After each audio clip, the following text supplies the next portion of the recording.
Welcome to the X Factor podcast. This episode of the X Factor podcast is brought to you by the new Apple XTI 3000 headphones, which you see me rocking.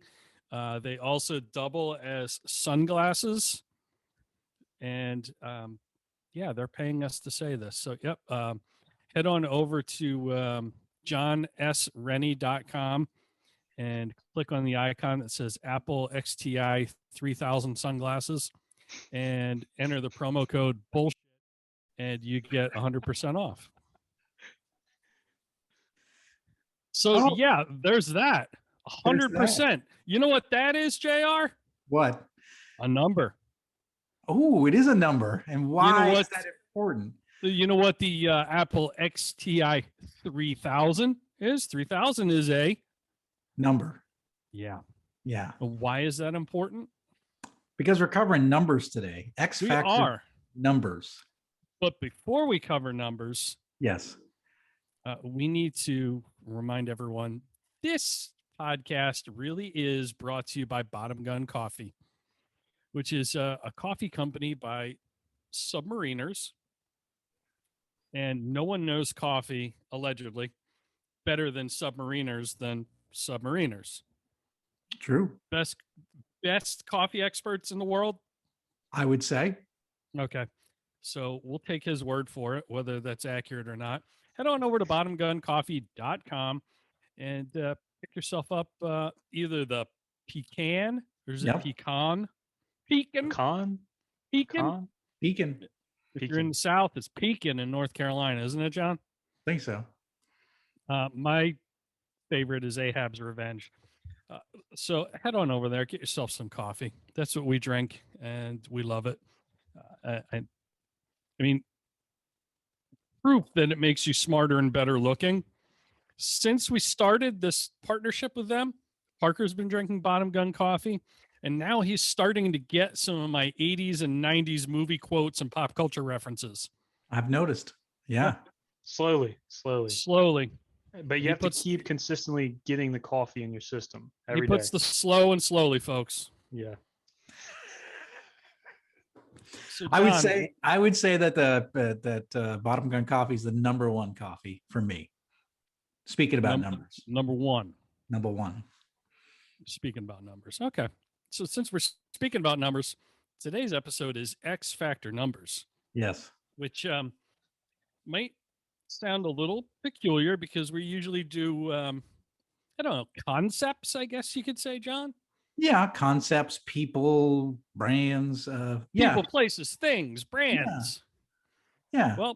Well, a number could be a brand, a number could be a concept. Yeah. And a number is a thing. Like this is the number one podcast on iTunes. Yes. How did you sort that? So one of the categories Parker has us listed under is Amish pop culture. Which is kind of an oxymoron. So we dominate that category. So we're the number one Amish pop culture podcast. Nice. Because our show producer is Amish. Anyway, shout out to Jebediah and the family. Hey, nice beard. So yeah, X Factor numbers.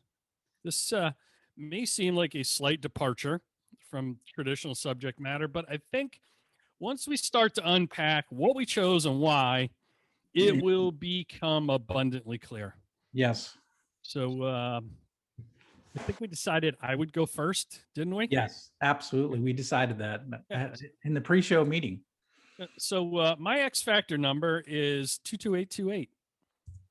22828. What is that? Yeah, what is it? It is 22828. If you text brew to the number 22828, you can join my fabulous newsletter where you'll receive a free issue of my premium content that most of my members of my membership community pay $100 a month. That's texting brew to the number 22828. That's not really my X Factor number. You know what my X Factor number is, John? Does it have to do with something? Does it have to do with a song? It's actually a phone number. It's a phone number. Okay. Yeah. So it's 207-230-6707. 207-230-6707. Now, what is that number? That's my fan phone. So you can text that number and ask me any questions. You could get on my list to receive exclusive premium content no one else gets. That's 207-230-6707. But that's not the phone number I want to talk to you about today. All right. So what we're going to do is I'm actually going to call the phone number I want to talk to you about today. All right. And we'll see what happens. Okay. All right. Ready? I'm listening with bated breath. Whatever that means. Here it is. He's dialing. For those who are on audio only, here it is. You have dialed 20786753009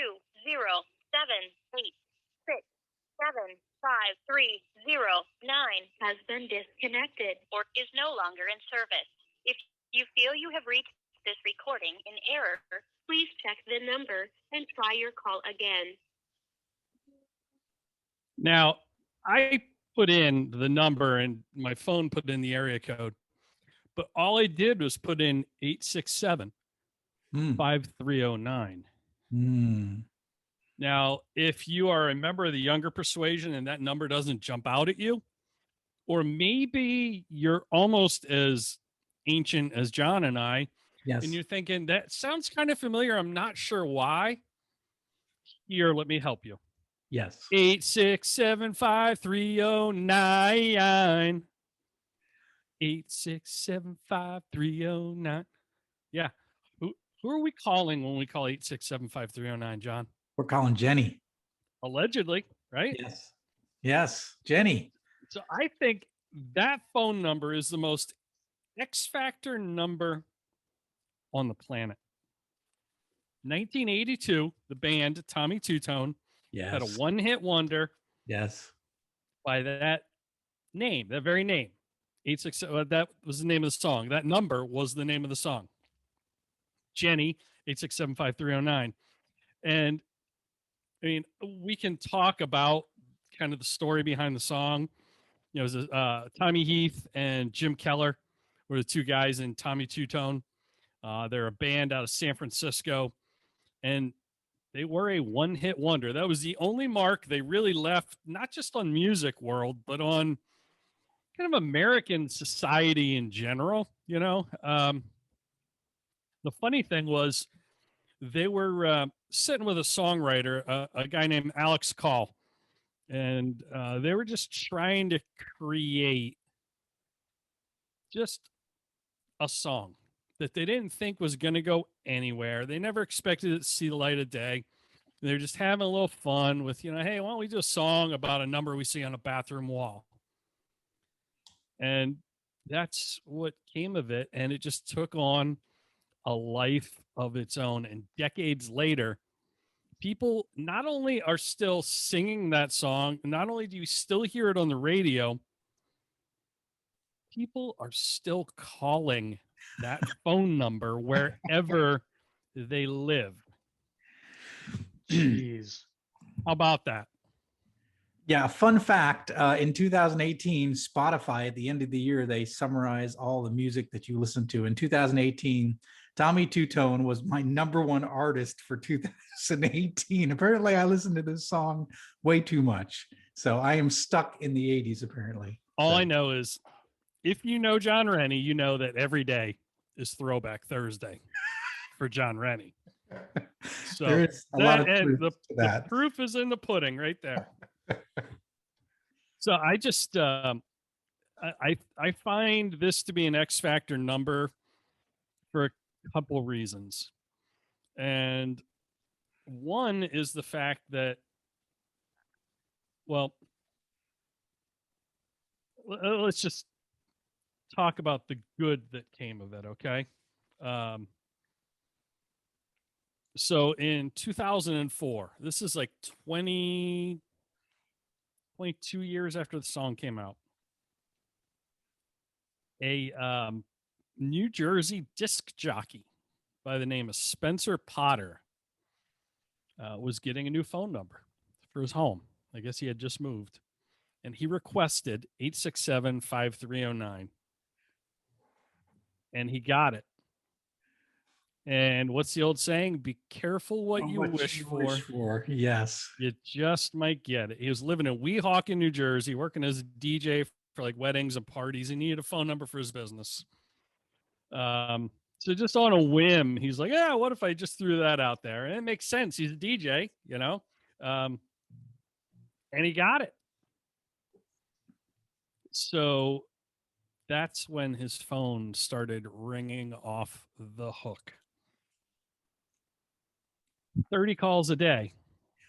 To this day, a minimum. Drunk people at bars. Somebody, he got a call from a guy at an auto body shop in Odessa, Texas. Nice.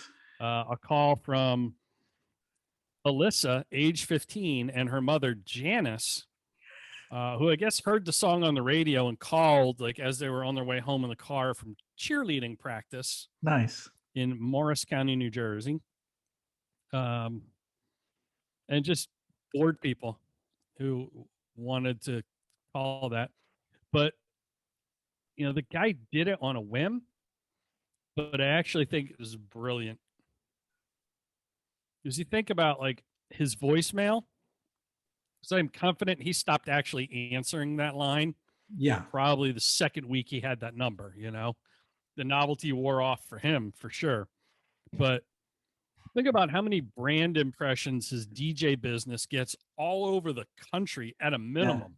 Yeah. The continent, maybe the world, just from having that number. Right? What's the old saying? Nothing bad ever happens to a marketer.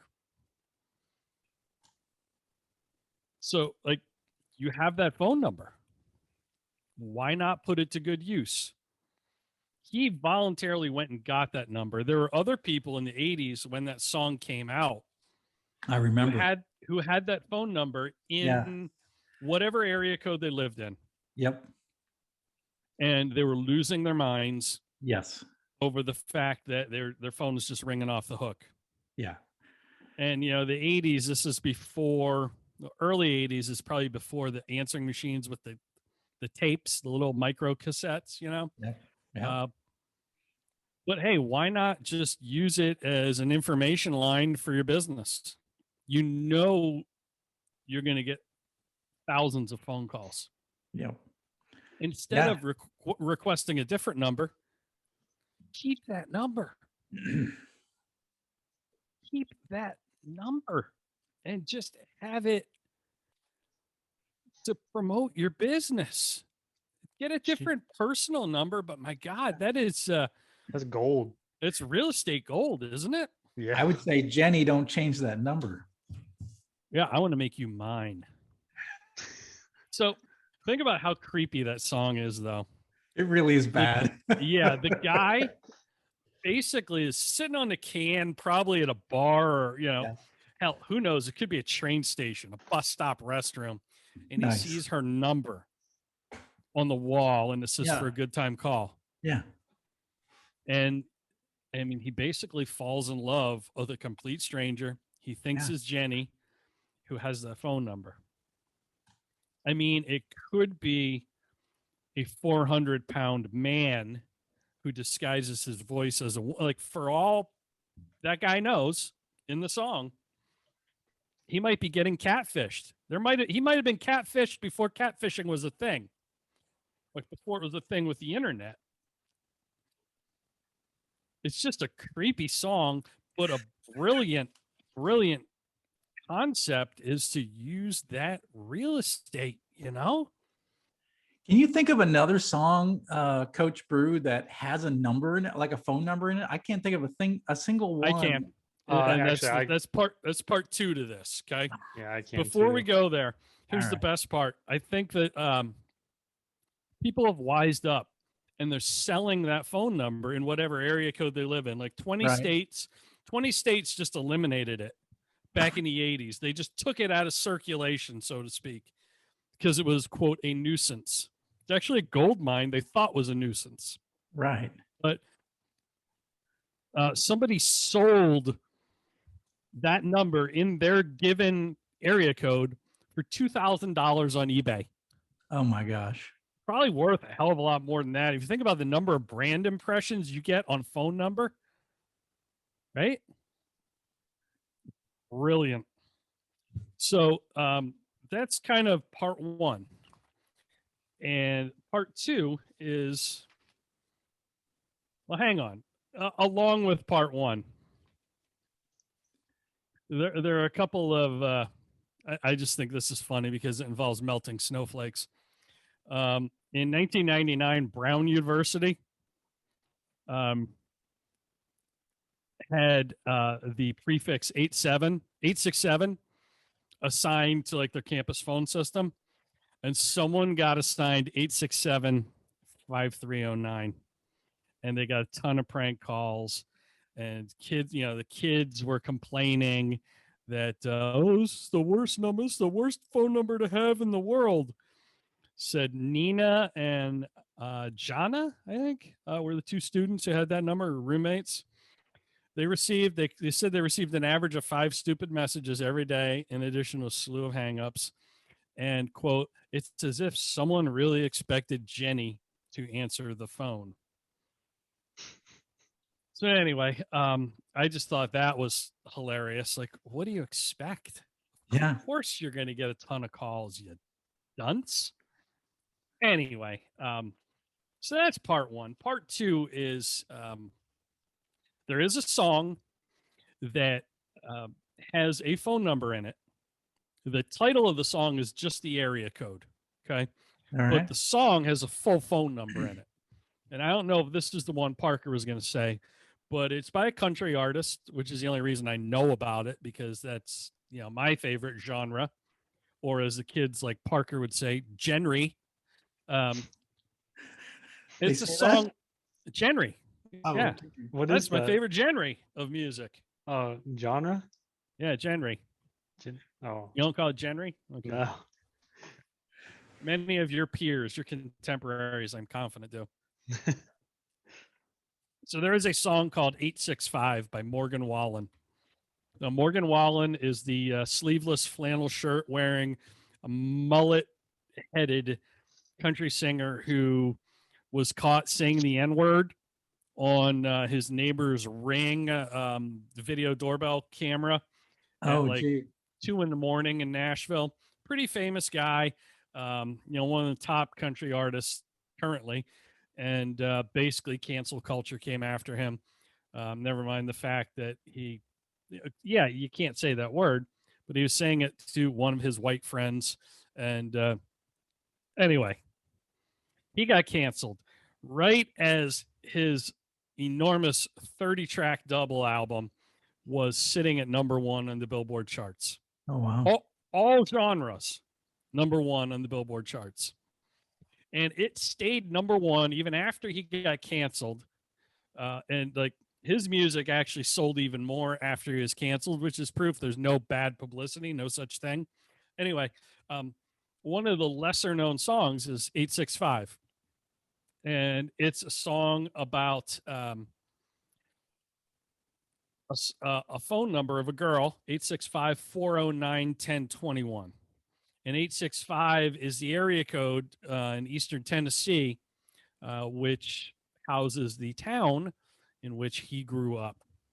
Now, the song was originally written about 919 area code by the songwriters, but Morgan wanted, to take a little creative license with it and change it to 865. So, unfortunately, well, let me read it to you to give you a little context. So it's kind of like a song about drunk dialing an ex, this bottle tastes like 865-409-1021. It goes on and on and on. And that's kind of like the refrain of the chorus or whatever. Anyway, when you call that number, guess what happens? I have no idea. I don't know the song. I don't know this story. So I can't get. Yeah, it goes to why don't I call it? Instead of telling you, why don't just go I ahead and show call you? it. That makes compelling radio when we wait. Are we on the radio? Well, it's amateur radio, yes. I don't know. I think we're seasoned professionals, JR. Here we go. You ready? Welcome to Verizon Wireless. Your call cannot be completed as dialed. Please check the number and dial again. Announcement for Welcome to Verizon Wireless. Your call cannot be completed as dialed. Please check the number and dial. It used to go to something called US Telepunch, which then would ask you to enter a 4-digit company code. So, which sounds like some sort of automated. It's an automated company that allows people to connect their remote employees to time clocks per their website. Okay. So, anyway, my point with this is, if you are the songwriters and you're Morgan Wallen and you're going to write a very catchy tune that goes by the number 865, don't you choose a phone number that you can own? Again, nothing bad happens to a marketer. Choose a number that's catchy, that you can own, that you can forward people to get like some sort of special bonus, a discount on concert tickets, merch, whatever it might be. You can make a catchy hook and have a little word play with the numbers in the song to a number that's available. So I just feel like that is a great missed opportunity. Missed opportunity, yeah. Yep. Yeah, real estate that was available that you didn't capitalize on. Wow. Tragic. Tragic. Yeah. Is that the song you're thinking of, Parker? Mm-mm. What were you thinking of? The song I was thinking of, let me look up the exact name of it. I don't know that song so well. He has to look up the name of it, John. Well, like when in the pre meeting when you said Tommy Two Tone, I knew exactly what we were talking about. So so the one that I was thinking of is by Logic, and it's 1-800-273-8255, which is the never heard of it. Hold on. Logic is no Tommy Two Tone, apparently. What genre is this music, Logic? Rap. That he's a rapper. I never heard of it. Yeah, but it's kind of like a crisis, almost like a crisis hotline. So like if people are like in need to talk to someone, then they call the number. And he made like, what if you're just drunk and lonely? Can you call that number? Probably. Okay. But yeah, what was that number again? Let me write that down. But so yeah, I just think that was a missed opportunity on a lot of fronts there. Oh yeah, and same thing with the the Tommy Two Tone guys had no way of knowing that thing would take on a life of its own. Oh no way, none whatsoever. And again, I have full confession. In the 80s, I dialed that number in my area code. And I don't know anybody that didn't. I think we all did, right? Just to say, like, we should call that number. We were the first to think of that idea. We should call that number and see what happens. That was me. Did someone say, hello, this is Jenny? No, I don't remember. But it wasn't Jenny, but I did call and say, hey, I'm calling for a good time. Wow. What if some like old dude picked up the phone and said, all right, I'm here for a good time too. John would have been like, so do you have dumbbells or free weights, and what kind of pre-workout what kind of pre-workout you got? I'm on my way over. Let's go. You got some Rogue equipment? So yes, well, my friends at Rogue, yes. No free shout outs to them and their quality problems. Exactly. Yeah, that's crazy. I think you touched on something that's really important, and it's about real estate as a brand, as a company, as a marketer. You have so much real estate around your brand. Like if you look, we're seeing on the screen right here. Text brew to 22828, right? So you have real estate in envelopes you send your customers on your website, or there's places where there's free real estate that you have to take advantage of, right? And the biggest wasted free real estate. You ready? Yes. The back of a business card. Oh, exactly. No one ever puts anything on the back of a business card. Yeah, that's so true. I don't have one of mine here, but I have something on the back of mine. But of course you do. Yeah. JR's playing chess. The rest of the world's playing checkers. Yeah, I think it's important. Like every one of my books, my first book, I marketed. I always put a bookmark in there saying coming soon in 2020 is a new book, my next book, which came out in 2021. But I was marketing the new book before it was even fully written. And of course, every book I sold, I put a bookmark in there, telling them to stay connected because there's a new book coming out. And again, it's free real estate, right? It didn't take me much to make one of these bookmarks and put it in the book, every one of the books. So where are you missing free real estate as a business leader, marketer?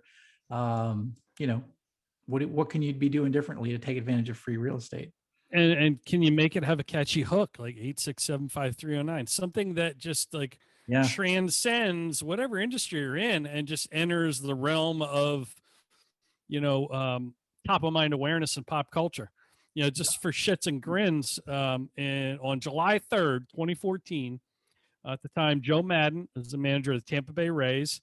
He set his team's batting lineup using position numbers 8675309, zero standing for the unnumbered designated hitter. Beautiful. You think about like just the legs that song had. I don't mean Jenny. I mean the song, the phone number, the legs, the life of its own that it had. How can you do something that creates a life of its own like that? With your product, your service, your brand, and to use that, empty real estate, so to speak. Yeah, I think it's powerful. I think it's really good. I think it's a great X Factor number, 8675309. Not to be confused with 207-230-6707, which is my fan line that you can text. You think you need to put that to music in your, in your podcast and your other podcast intro? Oh, I have a guy who does parody songs. Yes. I am going to have him do a parody of 8675309-230-6707. Coach Brew wants you to text him. Exclusive content if you opt in. You can reach out to him on the fan line 24/7, anytime. Coach Brew, he wants you to opt in on the fan line. You can text him anytime, 207-230-6707, 207-230-6707, 207-230-6707, 207-230-6707.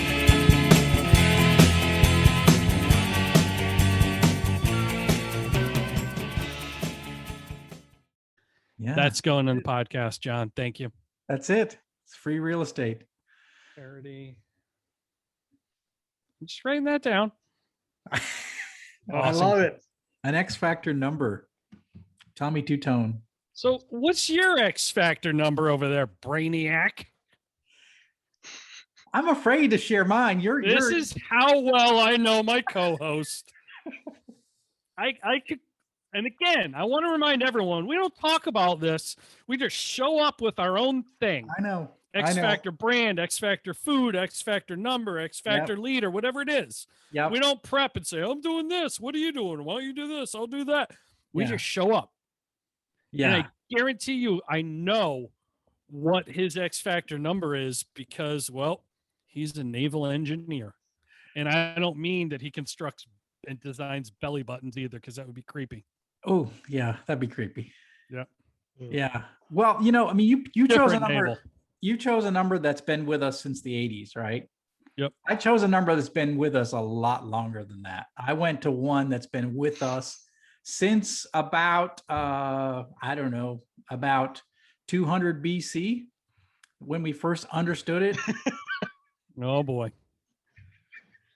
200 BC, 200 days before Corona, before COVID. Before Corona, before COVID, absolutely. So I pick a number so unique, it's been celebrated for years. It's the only number that has its own day that's celebrated around the world on March 14th. And you know what that number New Year's is? Day. What's that? I thought you meant New Year's Day. No, I mean that's New not Year's Eve celebrated around the world.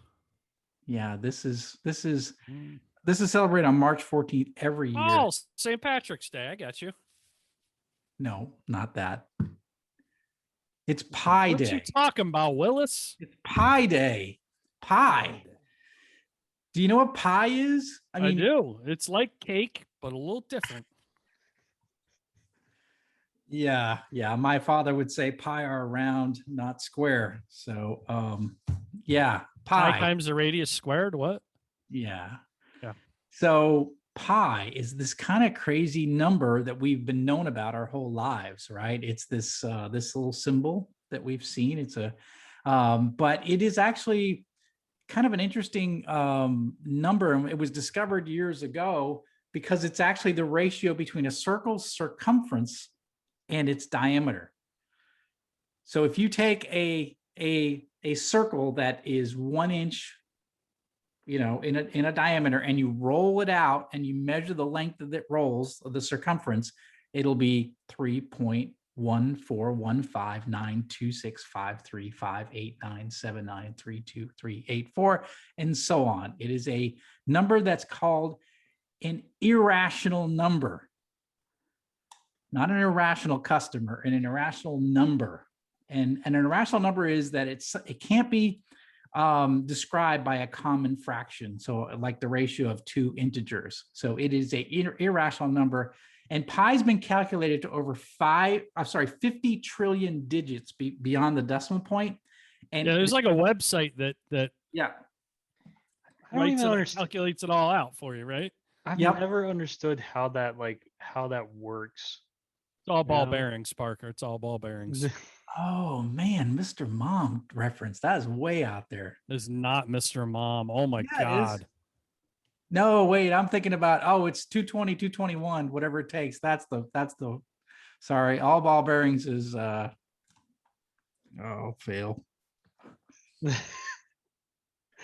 All ball bearings. Is it Caddyshack? Same guy. Oh, I'm sorry. Well, those of you who are listening and screaming at the radio, telling me who it is, Fletch, that's right. Yeah, it's the same character in Caddyshack. All right, pi is an irrational number, can't be expressed by two integers in a fraction, right? And it's been calculated 50 trillion digits beyond the decimal point, and there is never a repeating pattern in those numbers. It goes on and on and on with no repeating patterns. Is it the only number that is also a Greek letter? Or are there other numbers that are Greek letters? I don't know the answer to that. I do know, like, one of the other numbers I consider talking about is the square root of -1, which is I, which is known as I. That sounds like a lot of fun. Let's talk about that next episode. You sound just like my wife when I mentioned it. I is called an imaginary number, but we won't get into that. So, but pi is it's just that ratio between a circumference of a circle and a diameter of a circle. And we've known about circles for our history, right? And it was Archimedes who first said, hey, this ratio between a circumference and a diameter is something significant. And it doesn't matter what size the circle is, that ratio always is true. It's a mathematical constant. And this became known as the Archimedes constant. So pi was something that Archimedes was first that said, hey, this is something significant here. This is really important, and we need to remember this number. And so even, if you go back to ancient cultures, the Egyptians and Babylons, they actually knew about pi. They didn't quite know, they didn't call it pi back then, but they had a number to reflect that value that they used when they were doing their calculations and they were designing, architecture and what have you. So they knew about pi, didn't quite know how to call it, but it was first used in the first time it was ever written as the Greek letter pi was a mathematician named William Jones in 1706, was the first guy to actually use the pi symbol and call it pi. But we've known about it for a long time, and we've been celebrating it for years.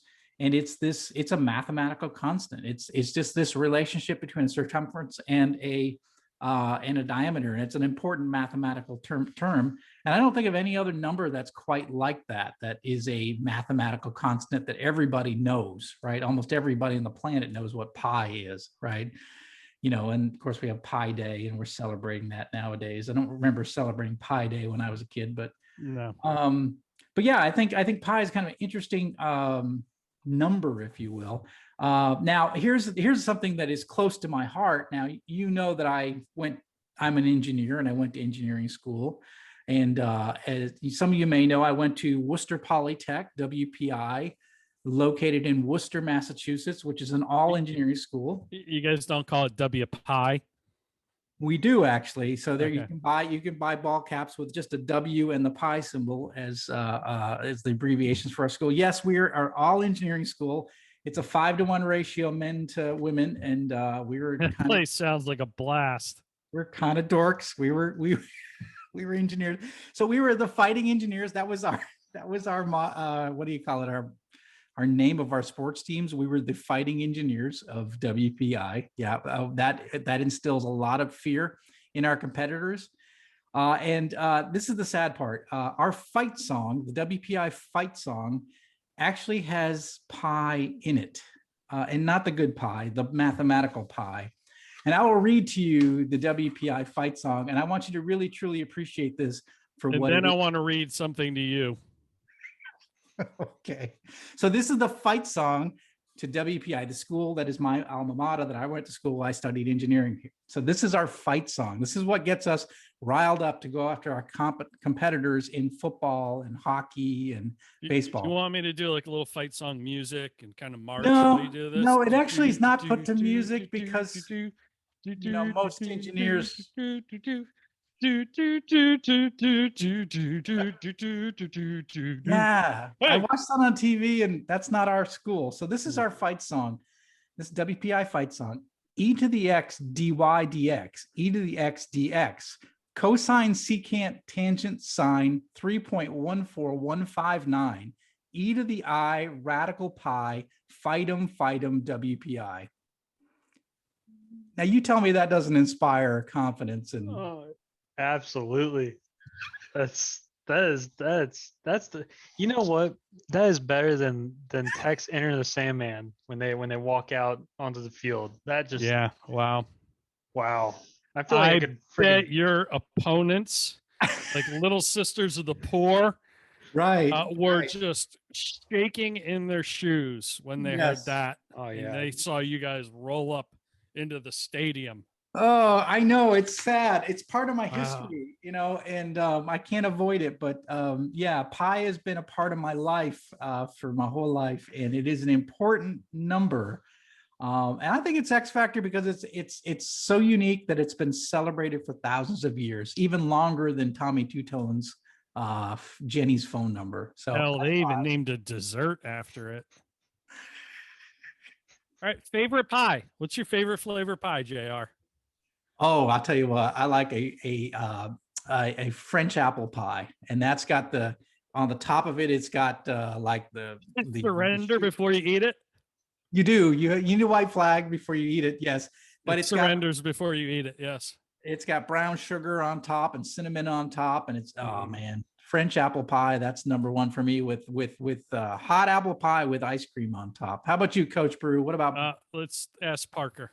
Oh, okay. Parker, pie. Do you know what pie is, Parker? Yeah, 3.1415. They have something in Pennsylvania, Dutch country, where the Amish live. They have shoe fly pie. Shoe fly pie. Shoe fly pie. I bet that was a big hit on your homestead. Yeah, no, I think my favorite pie is either pecan pie or probably apple pie. Those are probably my two favorites. Apple pie. Now, if I'm gonna go like an actual like home kind of baked pie, I'd say a good pecan pie or pecan pie, as you might pecan pie, Pecan as you pie. might say in the South.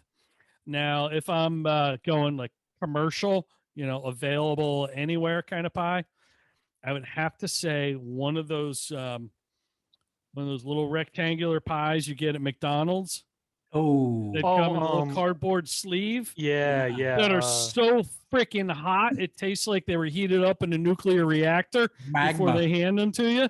Got magma in But they're it. Yeah, so and then just good. the lava that squirts out of it just scorches the roof of your mouth. You have no taste buds. It's like getting COVID. You have no taste buds left after you eat that thing. It's so true. That is so true. Did But they they're ban them? They good. must be banned. They can't be around anymore. Someone must have. How's sued that them. not been canceled? One bite and you get like a magma across your. Well, I your thought cheek and you didn't have- somebody sue McDonald's for that, or was there No, coffee they or spilled hot something? coffee on It the was Yeah, hot okay. coffee, but that one I could have sued. Yeah, that's These things are radioactive. They're cheap and good though. Yes. 2 for oh, they 99 are so cents. good. Yep. They Yeah. are so good. Yeah. Yeah, that's those are good, but yeah, that's the good kind of pie. The other Yep. kind of pie is mathematical pie. Nobody likes to eat mathematical pie. And I don't think anybody eats it. I heard it tastes like chicken. I think so. Yeah. Yeah. Well, that was my number. I know it was a That's little bit beautiful. quirky, but A little, you think? just a little It's- bit. Absolutely smidge. awesome. Yeah. It was only like 22/7 dorky, John. You know, I just point Yes. out that 22/7 is often commonly used to approximate it, but it is not correct. So that is not the right. Sorry, I'm proud to say I got that wrong. you got it wrong. I'm proud to Oh say I my got it wrong. goodness. Yeah, it's a value between 3 and 10/71 and Yep. 3 and 1/7. That's actually what it is. So I don't need to be correcting you, but Hey, you can do that. It's an irrational number. it is Go irrational. ahead, be irrational. Yeah, and hey, Archimedes, you know what he was famous for? Archimedes. Yeah. They named that little piece of like tendon on the back of your foot that connects your foot to your ankle after him. Achilles. Your Archimedes tendon. Yeah. No, that's the Achilles tendon. No, I don't know, think it's Parker, you- Archimedes. Parker, look this up because I'm not sure if I'm about to say Alright. something. I'm not sure if it's true, but I think Archimedes Archimedes. he discovered buoyancy, and he was in a bathtub and the water spilled out, and he said eureka that he discovered because his body displaced the water, and he discovered buoyancy. All right, if we're being honest, he farted in the tub and the bubble went to the surface, and that's how he really discovered it. Come on. You know that's how it went down. Well, It You can't tell me otherwise. It says here. he yelled through Uh, the streets naked, yelling eureka. If I remember my history, maybe Yeah, I'm wrong. exactly. It says here that Archimedes is known as the father of mathematics. Yes, Who's your daddy, John? Who's your daddy? Archimedes probably. Archimedes, yeah. Let me see here. Hold on. Gosh, this guy has discovered a lot. So he discovered pi, Archimedes' principle, lever, sphere, and surface.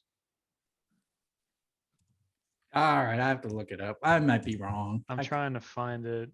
Oh wait, here it is. Yeah, The principle results. I was in- right. I was right.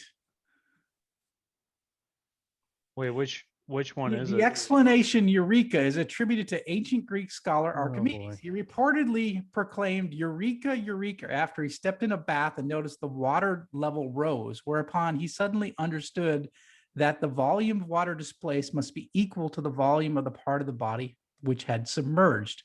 This relation is not what is known as Archimedes' principle that deals with the upthrust experienced by a body immersed in fluid. Oh, okay. But anyways, yeah, there was a story where he sat in a bathtub, it spilled out, and he got the idea for basically buoyancy, understanding buoyancy better, and he yelled "Eureka" through the streets, buck naked. Thank you Isn't very that much. part of like fluid dynamics and stuff? You guys lost me when you said upthrust and fluids, and you're talking about an old Greek dude naked in a bathtub. Just saying. All right, I think we need What to is just wrong with you two? I hope Seriously. that someone on this podcast is a math nerd and appreciates what I have brought to the table. I know actually that do you- appreciate it not. because I kind of understood a little bit of it, but not to the extent that you do. Oh, Wow. it's so sad. I'm so sad, but that's all right. Those are X Factor numbers, pi and a phone number. We are so Different. enlightened and evolved. I hope Woke. you've enjoyed this episode of the X Factor podcast. If you Yes. have, show us. Make sure you subscribe. Jingle our bells, the little subscription bells right here, to get notifications when we drop new content, which I promise you won't be as dorky as pie. But I'm sure some of you really enjoyed that. And Come yeah. on, James Elliott, please support me out there. Oh, wherever boy. you are. yeah, You gotta let us know that you appreciated the pie. you can reference. comment and let us know that you appreciate it. That would be very helpful.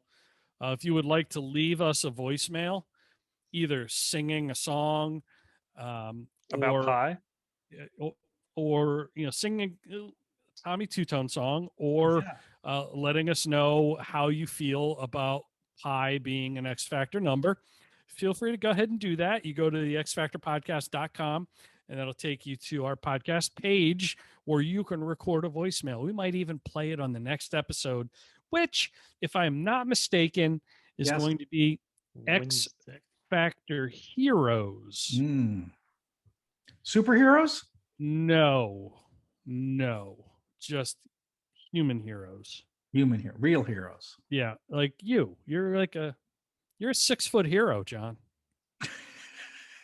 I've seen you for sale at Subway. Subway. Yeah, $5. Yeah, and speaking of upcoming shows, if you have a subject you'd like us to tackle, we'll consider it a personal challenge. Throw down the gauntlet with a subject matter that you think we could never turn into an X Factor topic, Ooh. and we will Challenge us. Yeah. dazzle you with our talents. Yeah. Try to stump the chumps, as they would say. Stamp the tramps? What? I think it's stamp No, the tramps, it's John. Stump, Not stump the chumps. stump the chumps. Parker, show them your tramp stamp. No, that'll get us canceled. Don't do that. Yeah. Okay. That's for another episode. That'll be for behind the paywall on the Patreon. Our OnlyFans account. Yeah. Speaking of which, you can find us at onlyfans.com/X Factor. John posts weekly pictures of his feet. Parker will show you behind the scenes video of him setting up the horse and buggy Yeah. in the barn at his home. And you'll just get Mankini pics from me on Mankini Monday. But yeah, it's onlyfans.com/X Factor. Oh. And yeah, happy to have you as a subscriber. Some smart marketers out there trying to get that account right now. 100%. Yeah.